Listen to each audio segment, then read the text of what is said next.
When Israel came out of Egypt, she was God's own covenant people. As soon as that nation had crossed the Red Sea and started toward its homeland, the angel of the covenant said to Moses, Exodus 15:26, If thou wilt diligently hearken to the voice of Jehovah thy God, and wilt do that which is right in his eyes, and wilt give ear to his commandments, and keep all his statutes, I will permit none of the diseases upon thee, which I have permitted upon the Egyptians, for I am Jehovah that healeth thee. This foundational promise represents one of the most comprehensive health covenants in human history, establishing divine healing as a fundamental characteristic of God's relationship with his chosen people. The timing of this declaration is significant. It came immediately after Israel's dramatic deliverance from Egyptian bondage, when they were beginning their journey as a free nation under God's direct leadership.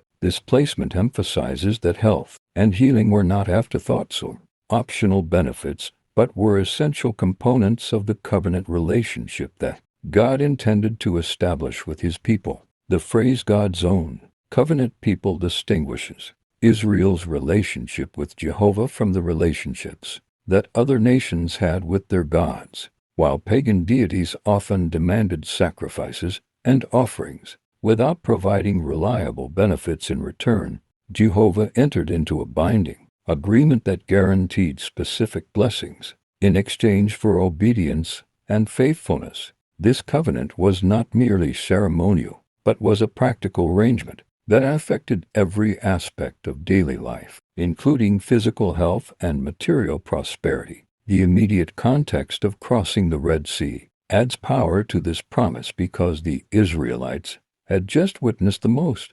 spectacular demonstration of divine power in human history up to that point. They had seen the waters part, walked through on dry ground, and watched as the same waters destroyed their enemies. This miraculous deliverance provided the backdrop for understanding that their God possessed unlimited power over natural forces, and could therefore fulfill any promise he chose to make regarding their health and welfare. The conditional nature of the promise, if thou wilt diligently hearken, established the terms of the covenant relationship. God's willingness to provide supernatural health was not based on arbitrary favoritism but on the people's willingness to maintain their part of the agreement through obedience to his voice and commandments. This conditionality does not diminish the generosity of the offer but emphasizes the importance of maintaining proper relationship with God as the foundation for receiving his benefits.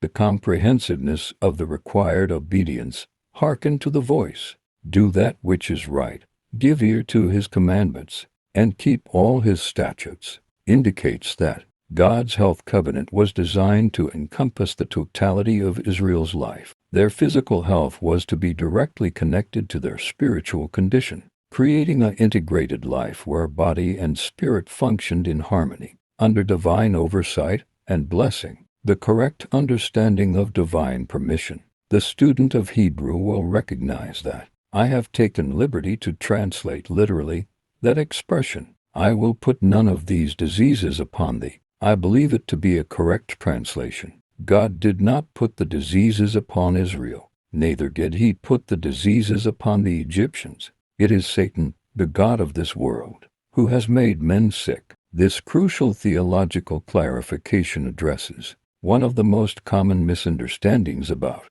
God's relationship to sickness and disease.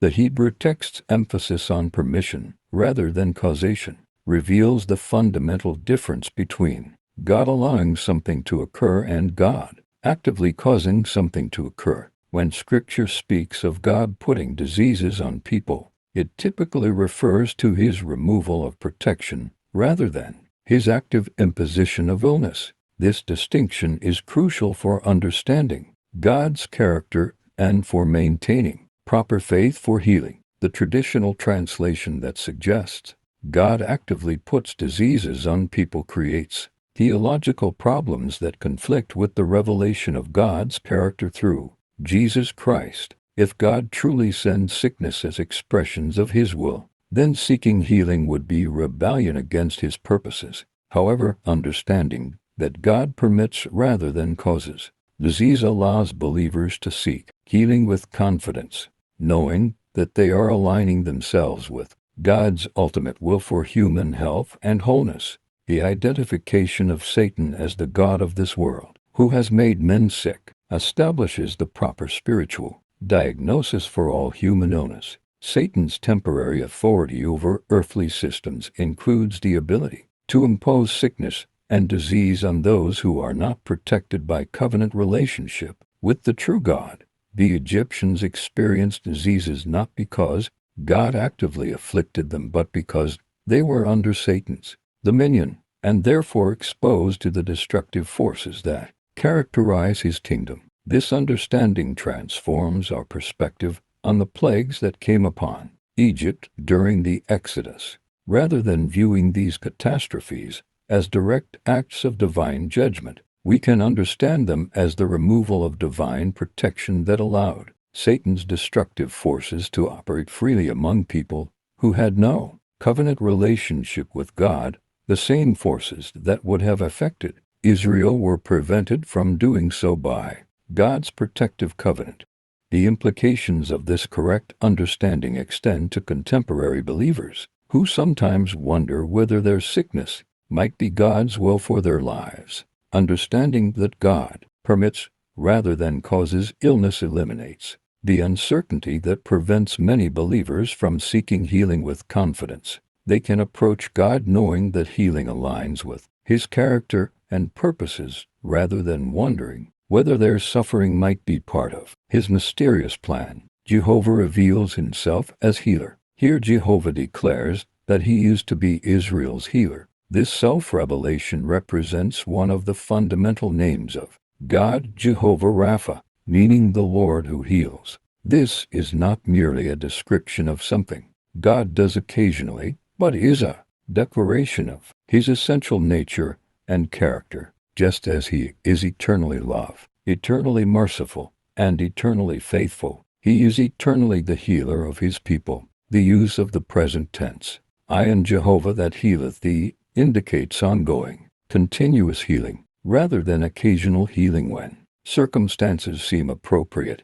God's healing nature does not change with situations or seasons, but remains constant and available at all times. This consistency provides the foundation for confident expectation of healing regardless of the apparent severity or chronicity of any condition. The personal nature of this revelation, that healeth thee, emphasizes that God's healing is not impersonal or distant, but is intimately concerned with the individual needs of each covenant person. While the promise was given to the nation corporately, it was intended to be experienced personally by every member of the community. God's healing touch was to be as real and personal as His voice, His guidance, and His provision. This revelation of God as healer came early in Israel's national history, establishing healing as a foundational characteristic of their relationship with Him rather than as an advanced or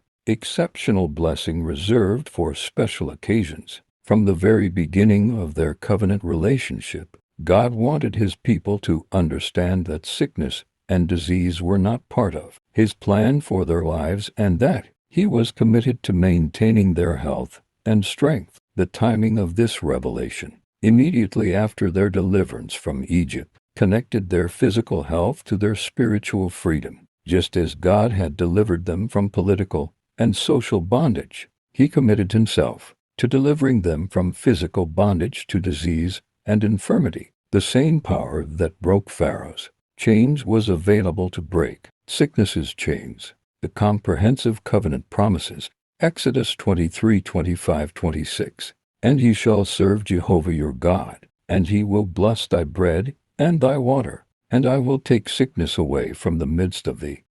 There shall none cast her young, nor be barren in thy land. The number of thy days I will fulfill. This expanded covenant promise reveals the comprehensive nature of God's commitment to Israel's welfare, addressing not only the absence of disease, but the positive presence of blessing in every area of life that affects health and prosperity. The promise to bless thy bread and thy water addresses the fundamental necessities of human survival and health. Bread represents the basic sustenance required for energy and strength, while water represents the essential element for bodily function and cleansing. God's blessing on these basic elements would ensure that they provided maximum nutritional benefit and were free from contamination or deficiency that could undermine health. The supernatural enhancement of ordinary food and water through divine blessing represents a principle that extends far beyond mere nutrition. When God blesses the basic elements of life, they become vehicles for divine life and health rather than merely natural substances. This blessing can transform simple meals into sources of supernatural strength and vitality that exceed what would be possible through natural means alone. He says he will take sickness from the midst of them. The active nature of God's intervention, "I will take sickness away," indicates that this was not merely a promise to prevent future illness but a commitment to remove existing conditions that might affect the community. The phrase "from the midst of these" suggests corporate healing that would affect the entire nation, creating a healthy society rather than merely helping individuals cope with disease. The removal of sickness from the midst implies that disease would not be allowed to establish itself within the covenant community. Like an unwelcome intruder, sickness would be forcibly evicted whenever it attempted to gain a foothold among God's people. This removal was not dependent on human medical knowledge or intervention, but was accomplished through divine power exercised on behalf of the covenant people. It is a remarkable fact that as long as Israel walked in the covenant, there was no sickness among them. There is no record of any babies or young people ever having died as long as they kept the covenant. This historical observation provides powerful evidence of the reality and effectiveness of God's health covenant. When its conditions are met, the absence of sickness was not theoretical or symbolic but was a demonstrable reality that could be observed and verified. The specific mention of babies and young people emphasizes that God's health covenant was not limited to adults who could consciously participate in covenant obligations but extended to the most vulnerable members of society. Children who had no personal responsibility for covenant keeping were nonetheless protected by the corporate faithfulness of their community and parents. The promise of reproductive health. There shall none cast her young. There were to be no miscarriages nor abnormal abortions. There were to be no barren wives in the land. Every home was to have children. These specific promises regarding reproductive health address some of the most heartbreaking experiences that affect families and reveal God's intention that His people experience the joy of successful childbearing without the trauma of pregnancy loss or infertility. The elimination of miscarriage and abnormal abortion represents divine intervention in reproductive processes that often fail due to genetic defects, hormonal imbalances, or other natural factors.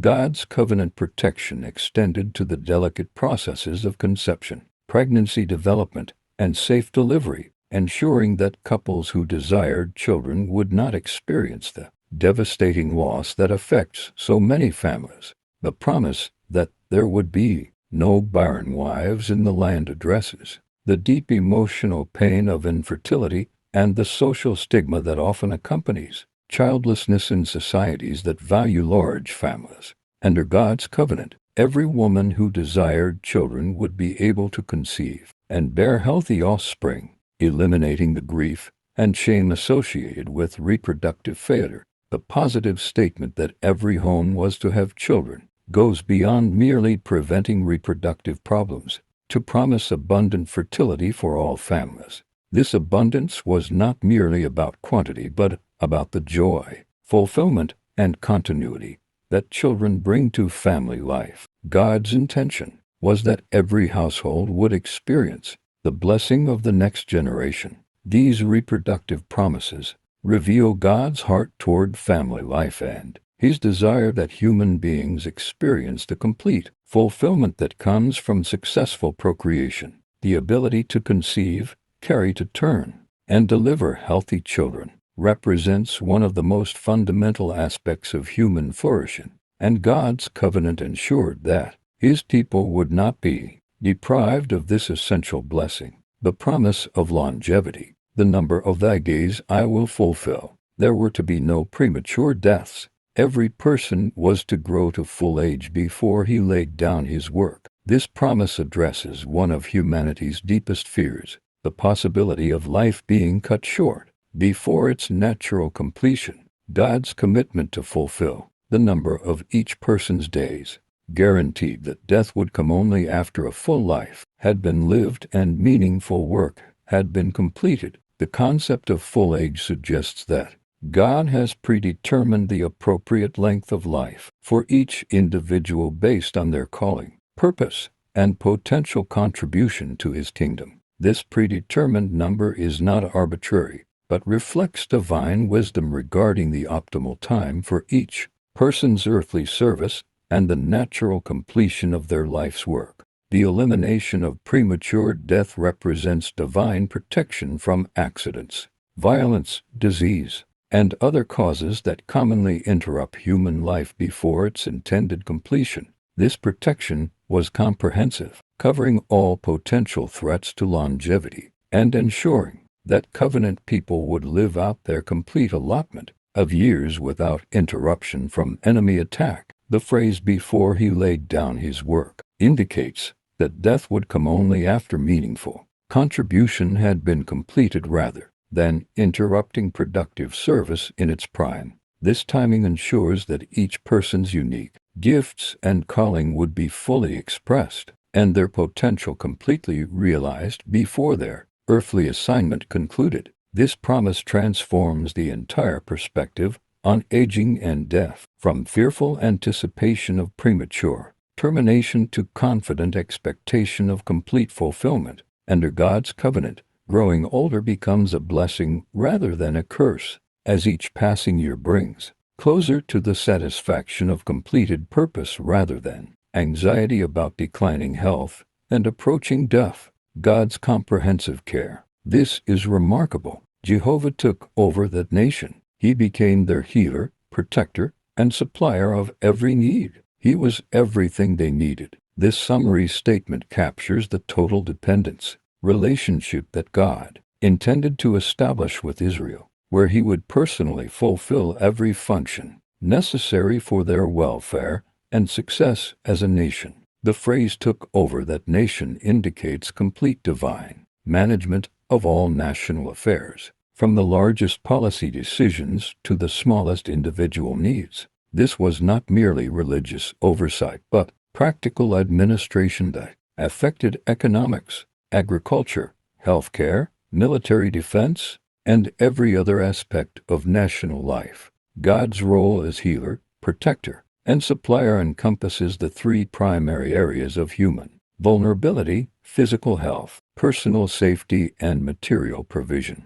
By committing Himself to fulfill these essential functions, God eliminated the major sources of anxiety and insecurity that typically plague human societies and individuals. The statement, "He was everything they needed," emphasizes the completeness and sufficiency of divine provision under covenant relationship. There were no gaps in God's care, no areas of need that required additional resources or alternative solutions. His provision was comprehensive, reliable, and perfectly adequate for every circumstance that might arise. This total dependence relationship was designed to demonstrate God's faithfulness and capability to a watching world while providing Israel with security and prosperity that would be impossible through human effort alone. Their success under divine management would serve as a testimony to other nations regarding the benefits of serving the true God. The expansion of covenant blessings.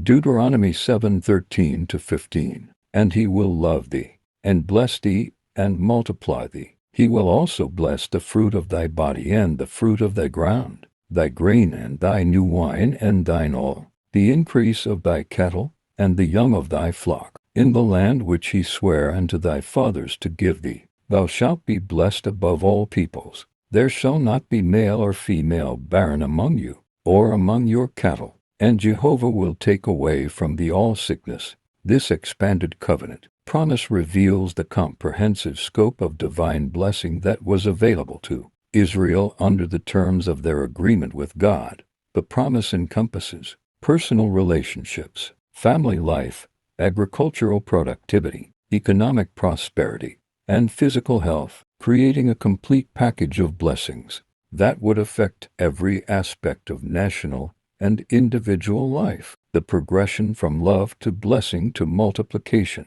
shows the natural development of divine favor in the lives of covenant people. God's love provides the motivation for blessing. His blessing creates the conditions for multiplication, and multiplication produces abundance that extends beyond immediate needs to create surplus for sharing and investment in future growth. The blessing of the fruit of thy body reaffirms the reproductive health promises given earlier, while expanding them to include not only successful conception and birth, but also the health, strength, and prosperity of children throughout their lives. This blessing would ensure that each generation would be stronger and more successful than the previous generation. The agricultural blessings, the fruit of thy ground, thy grain and thy new wine and thine oil, address the fundamental basis of ancient economy and ensure that God's people would never lack the basic necessities of life. These promises guarantee abundant harvests, successful food processing, and adequate storage to meet both immediate needs and long-term security requirements. Jehovah was to meet every need, supply every demand of that nation. He was to be intimately in contact with every member of the family. Everything connected with them was to bear the stamp of prosperity and success. Disease and sickness was not to be tolerated among them. The intimacy implied in being in contact with every member of the family reveals the personal nature of God's covenant relationship with his people. This was not distant, impersonal administration, but intimate involvement in the daily details of each person's life, providing guidance, protection, and blessing at the most practical level. The promise that everything connected with them would bear the stamp of prosperity and success indicates that God's blessing would be visible and unmistakable to observers.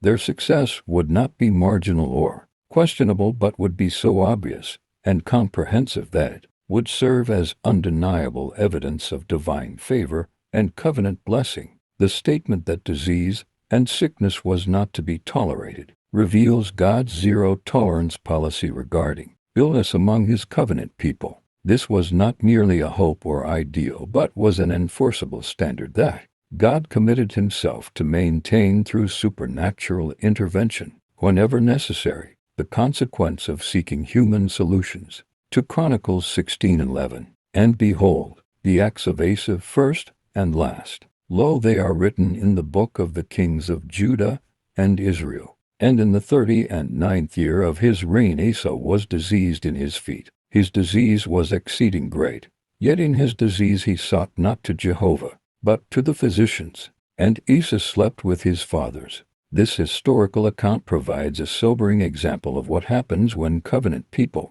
abandon their reliance on God's healing power in favor of human alternatives. King Asa's experience demonstrates that even leaders who have previously walked in covenant blessing can forfeit their benefits by turning to human wisdom instead of divine power when health challenges arise. The timing of Asa's illness, in the 39th year of his reign, indicates that this problem arose after many years of successful leadership and divine blessing. This timing suggests that the illness was not the result of long-term rebellion or spiritual failure, but represented a test of Asa's continued faith in God's covenant promises during his later years. The severity of the condition, his disease was exceeding great, emphasizes that this was not a minor health inconvenience, but a serious condition that significantly affected his ability to function as king. The magnitude of the problem made it an even more significant test of whether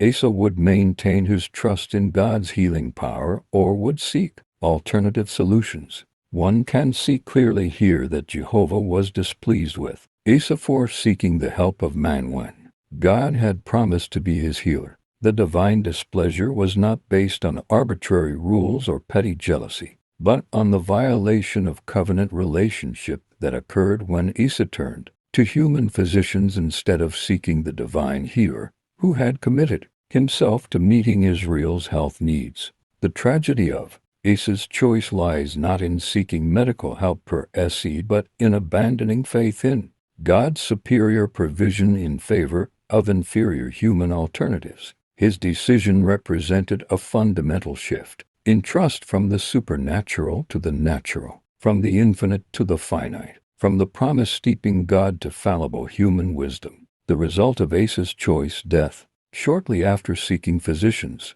serves as a warning regarding the consequences of abandoning covenant relationship with God in favor of human alternatives. While the text does not explicitly state that his death was punishment for seeking physicians, the timing and context suggest that his choice removed him from covenant protection and blessing. The testimony of the Psalms. Read the Psalms carefully, and you will find that God was Israel's healer. It is continually mentioned. Psalm 103:3, who forgiveth all thine iniquities, who healeth all thy diseases, who redeemeth thy life from destruction, who crowneth thee with loving kindness and tender mercies, who satisfieth thy desire with good things, so that thy youth is renewed like the eagle. This psalm provides one of the most comprehensive statements regarding God's multifaceted ministry to his people, placing healing in the context of complete restoration that addresses spiritual, physical, and emotional needs. The structure of this passage reveals that healing is not an isolated benefit but is part of an integrated package of blessings that work together to produce complete wholeness. The parallel between forgiving all thine iniquities and healing all thy diseases establishes the same comprehensiveness for physical healing that believers readily accept for spiritual forgiveness, just as there are no exceptions or limitations to God's willingness to forgive every sin that is confessed. There should be no exceptions or limitations regarding his willingness to heal every disease that is presented to him in faith. The progression from forgiveness to healing to redemption from destruction shows the logical sequence of God's restorative work in human life. Forgiveness addresses the guilt and penalty of sin. Healing addresses the physical consequences of living in a fallen world. And redemption from destruction provides ongoing protection from future attacks and dangers. The promise of being crowned with loving kindness and tender mercies reveals the emotional and relational healing that accompanies physical restoration. God's healing work is not merely mechanical repair of bodily dysfunction, but includes the restoration of joy, peace, and emotional well-being that enables complete personal wholeness and effective relationships. The fact that disease came through disobedience to the law is evident. Forgiveness for the disobedience meant the healing of their bodies. This connection between spiritual and physical restoration reveals the integrated nature of human problems and divine solutions. Since disease entered human experience through spiritual rebellion, its removal requires spiritual restoration through forgiveness and renewed covenant relationship. Our superior covenant position we share with him in his resurrection life. We reign as kings in the realm of this resurrection life. You are what he says you are, whether you recognize it or not. You share in all he is or did, as he was in his earth walk. You are today, as he is seated at the Father's right hand, you are there legally. This declaration regarding the believer's position in Christ establishes that the new covenant provides benefits that far exceed what was available to Old Testament Israel. While Israel's covenant was conditional upon their obedience to the law, the new covenant is based on Christ's perfect obedience and finished work, making its benefits secure and permanent for all who believe. The phrase "we share with him in his resurrection life" indicates that believers possess the same quality and quantity of life that raised Jesus from the dead. This resurrection life is not merely a future hope but a present reality that operates within believers to overcome every manifestation of death, including sickness, weakness, and limitation. The declaration that we reign as kings in the realm of this resurrection life establishes the authority and dominion that belongs to believers through their union with Christ. This kingly authority includes the power to rule over circumstances, command obedience from enemy forces, and enforce the will of God in earthly situations. The statement "you are what He says you are whether you recognize it or not" emphasizes that the believer's position and authority are not based on their understanding, feelings, or experience but on God's declaration regarding their identity in Christ. This objective reality remains constant regardless of subjective awareness or practical application. The comprehensive sharing in all He is or did indicates that every aspect of Christ's nature, authority, and accomplishment is available to believers through their spiritual union with Him. This includes His healing power, His authority over demons, His dominion over natural forces, and His complete victory over every form of enemy opposition. The parallel drawn between Christ's earthly ministry and the believer's present experience as He was in His earth walk, "you are today," establishes that the same power, authority, and effectiveness that characterized Jesus' ministry should characterize the believer's life and service. This parallel eliminates any basis for accepting less than supernatural results in Christian living and ministry. The positional truth that believers are seated at the Father's right hand legally establishes their authority to exercise Christ's power and enforce His victory in present circumstances. This heavenly position provides the legal foundation for commanding healing, casting out demons, and exercising dominion over every form of enemy opposition that might arise on earth.